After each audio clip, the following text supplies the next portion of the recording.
Hi folks, Reverend Robin here. It is Saturday, April the 18th, if you can believe that. I need to apologize to you that I've only gotten to one video this week. I've gotten some messages from some of you asking where the videos are, and I apologize for that. It has been turned out to be a fairly busy week for me.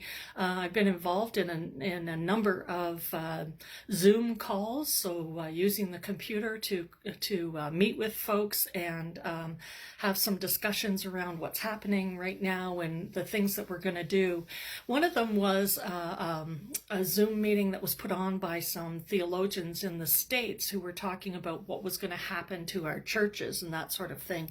And there was some really interesting discussion on that. And a couple of the things that came out of that were they had a variety of people who were working in different situations. And so we think about the people that currently, one of the people works in a kind of an area, an impoverished inner city kind of area. And although her church is not very large, they have a high percentage of people who are very low income.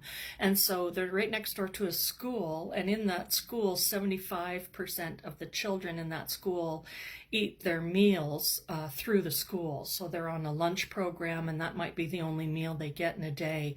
And so now that they're not in school, there's considerable worry about what's happening to these children. And of course that is something that is on the not necessarily on the edges, but certainly in the United States might be a little bit of a bigger problem because our folks are still, our government has enacted all of this extra income and people get the child tax credit, etc. And so they are still getting some income into homes here where the States doesn't have that kind of thing. So we may not, although we have people who are definitely in dire situations here, don't get me wrong, I'm not suggesting that they aren't, but there are more systems that they can tap into that people can be directed to in order to get some funding. So there's some differences that way, and of course the governments are handling this completely different, and don't even get me started on that. In any case, but some interesting things have come out of that. And of course, they talked about the power of prayer and how we've been asking all of our people to pray. And then, of course, our UCC people, the United Church of Christ in the States, which is the closest comparable to the United Church of Canada, they are talking about so many of the fundamentalist churches are starting to push people into, Jesus will save you from this, and those kinds of things that we know are not exactly what we should be preaching at this time. And so there was some talk about directing people on what to pray for in some kind of ways, that knowing that prayer is not a laundry list of, an interventionist God that's going to swoop in and save us from something, but that our prayers would be for those who are hurting right now, those who are going through illness, or affected by people who are ill, praying for the healthcare people, the frontline workers, all of the people that are so closely involved in this, that they are getting what they need to stay safe and healthy. And so lots of things to ponder this week. And of course, on top of that, this is the first Sunday after Easter. And of course, in the first Sunday after Easter, we always revisit the time that Jesus reappears or appears to the disciples, and that the disciples see him, and he shows them his hands and his feet, and they realize that it truly is Jesus before them, except for Thomas, who of course isn't there when Jesus appears. And when he comes in and they say to him, "Oh, Thomas, we've seen the risen Christ," and he says, "I won't believe until I see it for myself."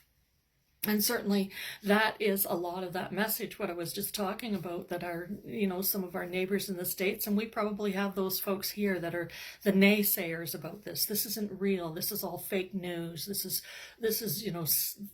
conspiracy theories, etc., etc., until they see for themselves what's before them.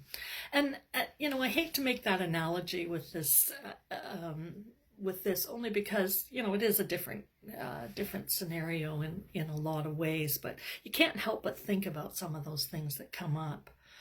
Um, One of the things that came out of that the discussions that I had this week was, what are we going to look like when this is all over? This is a great opportunity for our church to reevaluate what it is we really do as a community, how it is we really hold one another.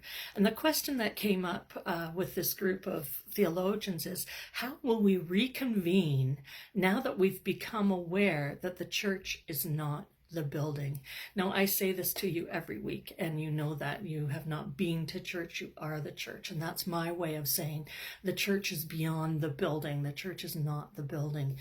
But how do we reconvene? How will we be together? And this is a perfect opportunity for us to sit in our own isolation and recognize, what are the needs that I have for this community of faith? And I know a lot of you are looking forward to this video, and so communication is a really big issue for us, and probably most often for those who live alone, but not necessarily. I had somebody who commented about how the things that happen at the church are their markers for what day of the week it is. Our Wednesday's at 10, so Wednesday and Sunday are the markers of the week. And so they're missing those kinds of things. And speaking of Wednesdays at 10, we had our first Zoom Wednesday at 10, and I would invite all of you, if you're interested in becoming part of that conversation, to email me at revrSherman@yahoo.ca, revrSherman@yahoo.ca, and I will add, and just say in your email, I'd like to be part of the Wednesday at 10 Zoom, and I will add you. You'll get an email with instructions of what to do. And I would be happy to hold conversation. We're going to, next week, Wednesday, we're going to have a topic. We're going to talk about an article in the Broadview magazine that was out a couple of months ago with Dominic Crossan. And so if you'd like to join us for that, please let me know, and I'll add you into that. And so there are so many things that I know I'm jumping around a little bit, but there's so much information to share with you, and yet everything stays the same. So this week, let's think about, what is it that the church means to you? Jot some things down. Write me an email sent to that same address. Write me an email of what your idea of the church is. And when we reconvene, how will we meld what it is that you realize you're looking for with our reality of what we will be doing next in our community? One of the things that one of the people also said was that they're using this line. Someone said to them, "Jesus has left the building," and the congregation decided to follow him. And so again, this break away from our buildings, that our buildings are not the only way that we can find to be community together.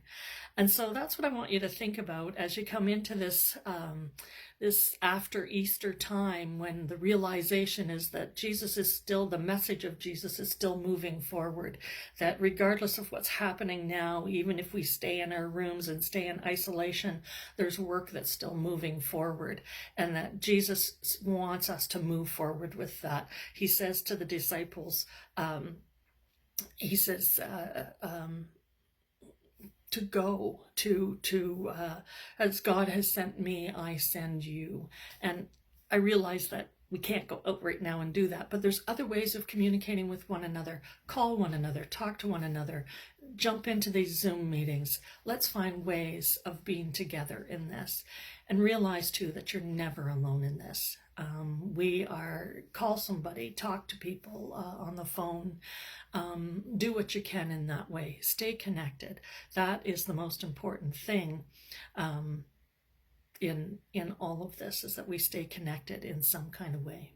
And so I send you blessings for your week. I will try to be in touch with you midweek, and hopefully I'll see you on the Zoom call at Wednesdays at 10.